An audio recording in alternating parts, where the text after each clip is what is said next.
हाँ, तो हम लोग हेमंत वर्णनम का पूरा पाठ पढ़ लिए थे। जी सर। आज हम देखेंगे षष्ठ पाठ प्राणेभ्यो अपि सर प्रियः आप सुहृदः। हाँ, क्या हुआ? ओदनम सुक्तम का बोलो। ओदनम हाँ, सुक्तम। पढ़ेंगे अब इधर से लेते जा रहे हैं इकट्ठा, उसके बाद पढ़ते जाएंगे। प्राणेभ्यो अपि प्रियः सुहृदः। लेकिन आप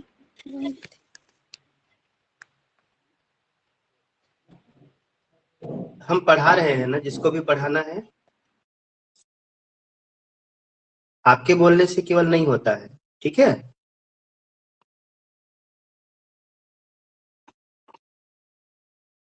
ये जो नाटक है महाकवि विशाखा दत्त द्वारा रचित मुद्रा राक्षस नामक पाठ के प्रथम अंक से लिया गया है, ठीक है। जो मुद्रा राक्षस जो है ये एक नाटक है और इसके महाकवि कौन है? विशाखा दत्त। यहाँ पर नंद वंश का विनाश करने के बाद उसके हितैषियों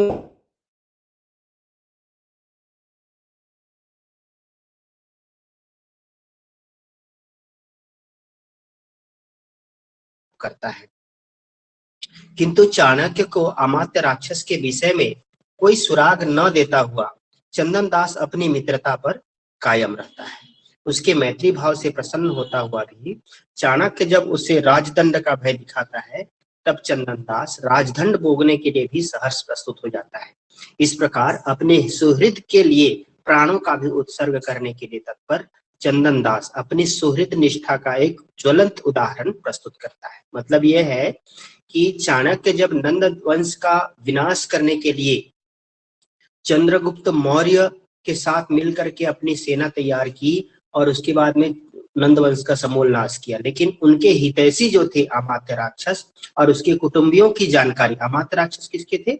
जो नंद वंश के अमात्य थे, मंत्री थे, उनके और उनके कुटुंब दोनों को नाश करने के लिए चंदन दास जो सेठ है उससे वार्तालाप करता है। चंदन दास चूंकि उसका मित्र रहता है अमात्य राक्षस का, मंत्री का, लेकिन चंदन दास इतना अपने मित्र के लिए इतना डेडिकेटेड रहता है कि वह बाकी दंडों को भी स्वीकार करने के लिए, सजा को भी स्वीकार करने के लिए तैयार हो जाता है, लेकिन अपने मित्र का पता बताने के लिए राजी नहीं होता है, क्योंकि उसको पता है यदि मैंने मित्र को पता बता दिया तो चाणक्य उसको दंड देंगे, उसके मित्र को भी मार डालेंगे। तो ये एक कहानी है, ये नाटक है। इस नाटक में देखते हैं आगे क्या क्या होता है। चाणक्य वत्स मणिकार सृष्टिनम चंदन दासम इदानीम द्रष्टुम इच्छामि। शिष्य तथेति निष्क्रम्य चंदन दासेन सह प्रविश्य इतः इतः सृष्टिन उभौ परिक्रामतः। शिष्यः उपसृत्य उपाध्याय अयं श्रेष्ठी चंदन दासः। चंदन दासः जयत्वार्यः चाणक्य श्रेष्ठिन् स्वागतं ते अपि प्रचीयन्ते संव्यवहाराणां वृद्धिलाभः। चंदन दासः आत्मगतम् अत्यादरः शंकनीयः प्रकाशम् अथ किम् आर्यस्य प्रसादेन अखंडितामे वाणिज्याः। चाणक्यः भो श्रेष्ठिन् पिताभ्यः प्रकृतिभ्यः प्रतिप्रियम् इच्छन्ति राजानः। चंदन दासः आज्ञापयतु आर्यः किम कियच्च अस्मज्जनम आदिश्यते इति। अब यहाँ पर देखते हैं, चाणक्य कहता है कि वत्स मणिकार श्रेष्ठिनम चंदन दासम इदानीम द्रष्टुम इच्छामि। वत्स हे पुत्र, मणिकार चंदन श्रेष्ठिनम, मणिकार श्रेष्ठिनम, मणिकार मतलब मणि के व्यापारी, श्रेष्ठिनम सेठ को, मणि के मणिकार अर्थात मणि के व्यापारी सेठ चंदन दासम, चंदन दास को इदानीम, इदानीम मतलब अभी, द्रष्टुम इच्छामि देखना चाहता हूँ, मिलना चाहता हूँ। हे वत्स, मणि के व्यापारी सेठ चंदन दास से मैं अभी मिलना चाहता हूँ, चंदन दास से मैं अभी, चंदन दास को मैं अभी देखना चाहता हूँ। मणिकार श्रेष्ठिनम चंदन दासम इदानीम द्रष्टुम इच्छामि।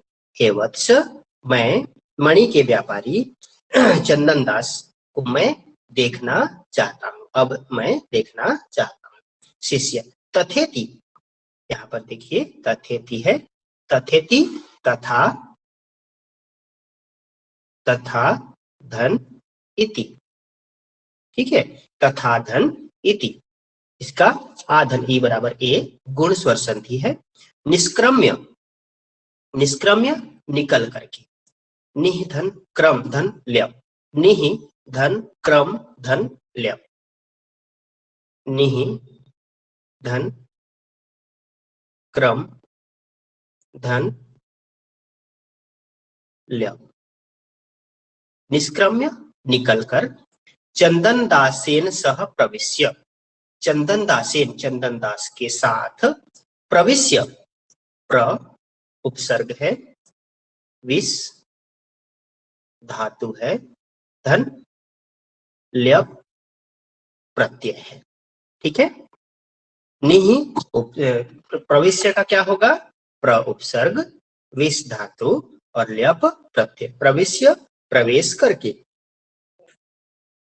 शिष्य कहता है तथेति, तथा धन इति, वैसा ही हो, तथा इति मतलब ऐसा ही हो, निष्क्रम्य मतलब निकल करके, चंदन दास के साथ प्रवेश करके, इतः इतः श्रेष्ठिनः इधर, इधर सेठ, उभौ परिक्रामतः, उभौ उभौ मतलब दोनों, परिक्रामतः परिक्रमा करते हुए, दोनों परिक्रमा करते हैं। शिष्य कहता है उपसृत्य, उपसृत्य उप धन श्री धन ल्यप, ठीक है, उपधन श्रित धन ल्यप, श्रित तो में हलंत ना, उपधन श्रित धन ल्यप, उपसृत्य पास जाकर, उपसृत्य का क्या होगा, पास जाकर, पास जाकर। उपाध्याय अयम श्रेष्ठी चंदन दास, हे उपाध्याय, हे गुरुजी, यह सेठ चंदन दास है। चंदन दास कहता है जत जयत्वार्य, यहाँ पर देखिए जयत्वार्य क्या होगा, जयतु, जयतु धन आर्य, जयतु धन आर्य, आर्य की जय हो, जयतु आर्य, आर्य की जय हो। यह यण स्वर संधि है, जयतु आर्य में क्या है, यण स्वर संधि। इतना समझ में आ गया। हे वत्स, मणि के व्यापारी सेठ चंदन दास से मैं अभी मिलना चाहता हूँ। शिष्य कहता है ऐसा ही हो, निकलकर चंदन दास के साथ प्रवेश करके इधर इधर से दोनों परिक्रमा करते हैं। शिष्य कहता है पास जाकर, हे गुरुजी, यह सेठ चंदन दास है। चंदन दास कहता है जय तो आर्य, आर्य की जय हो। चाणक्य श्रेष्ठिन स्वागतम ते अपि प्रचीयन्ते संव्यवहाराणाम वृद्धि लाभाः। हे सेठ, आपका स्वागत है, स्वागतम ते आपका स्वागत है, हे सेठ आपका स्वागत है। अपि प्रचीयन्ते संव्यवहाराणाम वृद्धि लाभाः, संव्यवहाराणाम मतलब अपने व्यवहार की, अपने व्यापार का, अपने व्यापार में वृद्धि लाभा, लाभ में वृद्धि, प्रचीयन्ते, प्रचीयन्ते मतलब बढ़ रहा है, ची ची मतलब बढ़ना, ठीक है। अपि मतलब भी, आपके व्यवहार, आपके व्यापार में वृद्धि, लाभ में, आपके व्यापार के लाभ में वृद्धि हो रही है ना। सेठ कहता है हे सेठ आपका स्वागत है, आपके व्यापार में वृद्धि लाभ हो रहा है ना, या लाभ में वृद्धि हो रहा है।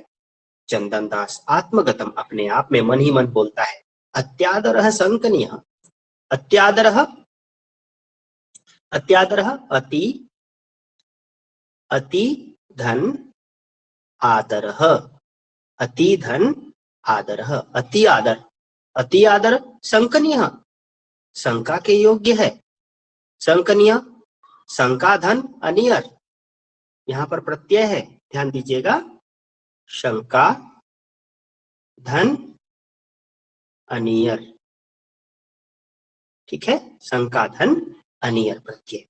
तो शंकनीय मतलब शंका के योग्य है, अत्यंत आदर शंका के योग्य है। प्रकाशम प्रकट में कहता है अथ किम, और क्या, अथ किम मतलब और क्या, अथ किम और क्या, ये अत्यादर, अतिधन आदर, ये यंस और संधि है, ठीक है। शंकनीय शंकधन अनियर प्रत्यय, ये तो आपको अनियर प्रत्यय के बारे में पहले भी बताया हूं। प्रकाशम अथ किम और क्या, आर्यस्य प्रसादेन अखंडिता में वाणिज्याः, आर्य के आशीर्वाद से मेरा व्यापार अखंड है। आर्य के प्रसाद से या आर्य के आशीर्वाद से,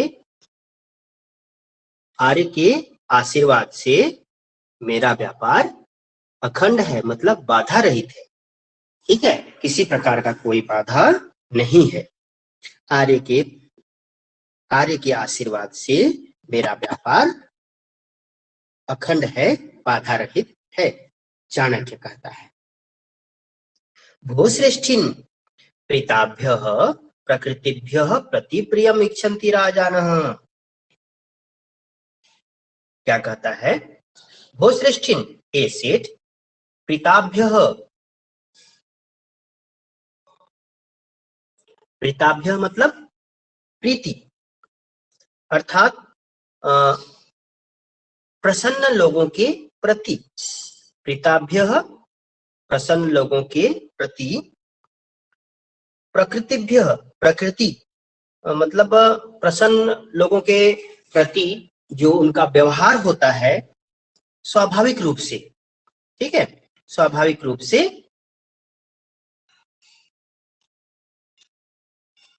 प्रति प्रियम, उनके प्रति प्रियम इच्छन्ति, उनके प्रति क्या चाहते हैं, प्रिय चाहते हैं।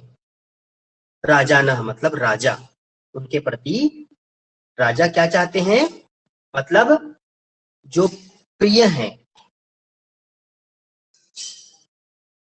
प्रतिप्रियम, यहां पर देखिए प्रतिप्रियम दिया गया है, ठीक है।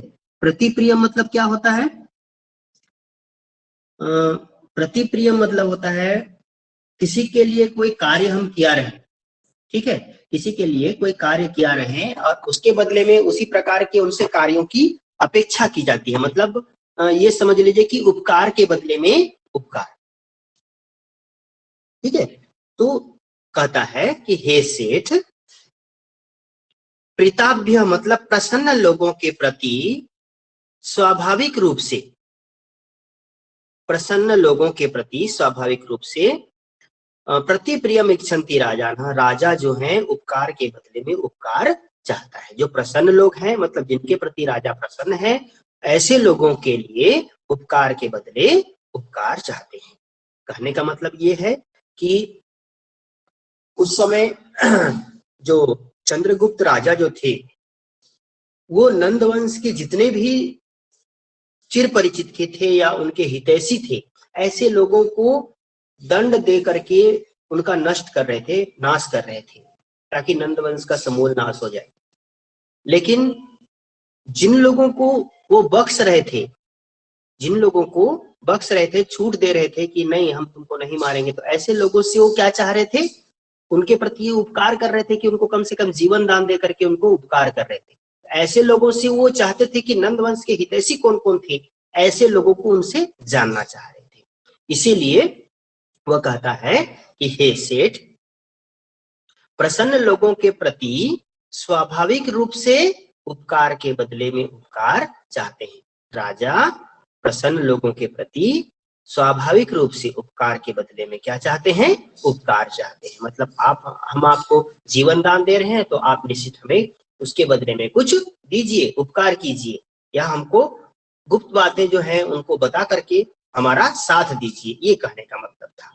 चाणक्य कहता है कि हे सेठ, प्रसन्न लोगों के प्रति स्वाभाविक रूप से उपकार के बदले में उपकार चाहते हैं। चंदनदास, आज्ञापयतु आर्य, क्या कहते हैं, आज्ञापयतु, आदेश दें आर्य, किम कियच्च अस्मत् जनादिश्यते इति, क्या और कितना, अस्मत् जन मतलब हम लोगों को या हमें, आदिश्यते आदेश देते हैं, हे आर्य आज्ञा कीजिए, क्या और कितना हम हमें आदेश देते हैं। चंदन दास क्या कहता है, आज्ञा पयतु आर्य, आर्य आज्ञा दें, क्या और कितना हम लोगों को आप आदेश देते हैं। चाणक्य कहता है, भोश्रेष्ठिन चंद्रगुप्त राज्यम इदम न नंद राज्यम, नंदस्येव अर्थ संबंधः प्रीतिम उत्पादयति, चंद्रगुप्तस्य तु भवताम परिक्लेश्य एव। ये क्या कहता है, हाँ ये क्या कहता है कि भोश्रेष्ठिम, हे सेठ, चंद्रगुप्त राज्यम इदम, यह चंद्रगुप्त का राज्य है। क्या कहता है, हे सेठ यह चंद्रगुप्त का राज्य है, इदम माने यह चंद्रगुप्त का राज्य है। चंद्रगुप्त राज्यम धन इदम, यहाँ पर संधि है, देखिए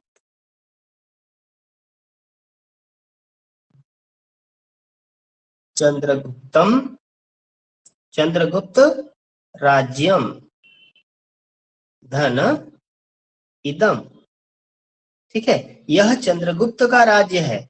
यह किसका राज्य है, चंद्रगुप्त का राज्य है। न नंद राज्यम, नंद का राज्य नहीं है। क्या कहता है, यह चंद्रगुप्त का राज्य है, नंद का राज्य नहीं है। नंदस्येव अर्थ संबंधः प्रीतिम उत्पादयति। क्या कहता है, नंदस्य अर्थ संबंधः, नंद का धन से संबंध ही प्रीतिम उत्पादयति, प्रेम उत्पन्न करता है। ठीक है, नंद का धन से संबंध ही प्रेम उत्पन्न करता है।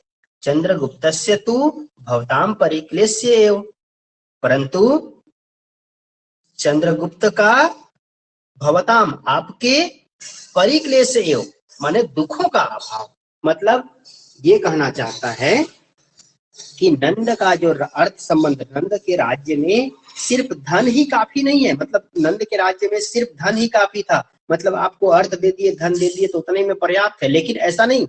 चंद्रगुप्त के राज्य में आपको दुखों का भी अभाव मिलेगा। किसका अभाव मिलेगा, दुखों का भी, मतलब किसी भी प्रकार का दुख आपको नहीं मिलेगा।